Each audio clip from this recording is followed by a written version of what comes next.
हूँ आपकी वंदना, स्वागत करती हूँ खुशबू यादव अवधि गीत के चैनल पे। शोर का उठान गीत। तो फ्रेंड्स, शोर का उठान गीत लेके आई। कैसे लगेगा आप अपने भाषण में बताइएगा और चैनल को सपोर्ट करिएगा अपना ढेर सारा। आज मेला है। मेरी चंदा बरन जैसी रनिया तो दर्द से व्याकुल बा।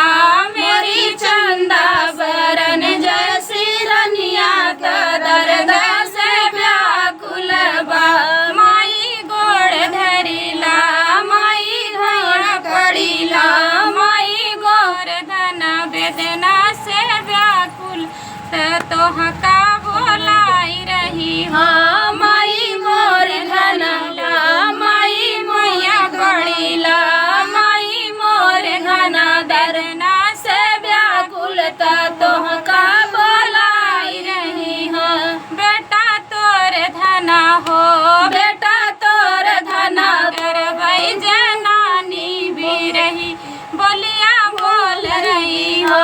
बेटा तोर धना बेटा तोर धना गरबई जनानी भी रही बोलिया बोल रही है। बेटा कबहू ना हो बेटा का बहू ना दी लोटा पनिया बेटा का बहू ना दी लोटा पनिया ना हो। धना का बहू ना दी लोटा पनिया तायरी हमारी ना आई है हो। धना का बहू ना हो धना का बहू ना दी लोटा पनिया मायरी हमारी ना आई है हो। माई धना बहू नदी लोटा पानी मायरी मेरी चंदा बरन जैसी रनिया तो वेदना से व्याकुल हो।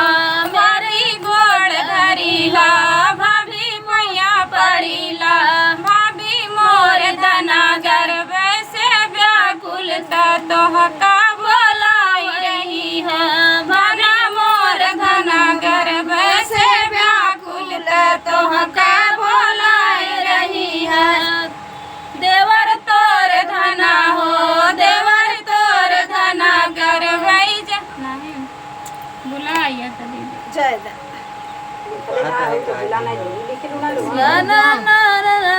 देवर तोर धना हो देवर तोर धना कबहू न रही रसोइया की कैसे हम जाई हरी। देवर तोर धना हो देवर तोर धना कबहू ना बोली सोझ बोलिया तो कैसे हम जाई हो धना कबहू ना हो धना कबहू ना रही हुआ दरवा भाभी हमारी ना आई है लोग। धना कबहू ना हो धना कबहू ना कयलुआ दरवा भाभी हमारी ना आई है हो। पिया मोर धना गाई गाना ऐसे चला ऐसे सुना जैसे गाए जब गड़बड़ी जी करत गया फिर समझ गई। जो गड़बड़ी जी जैसे गाए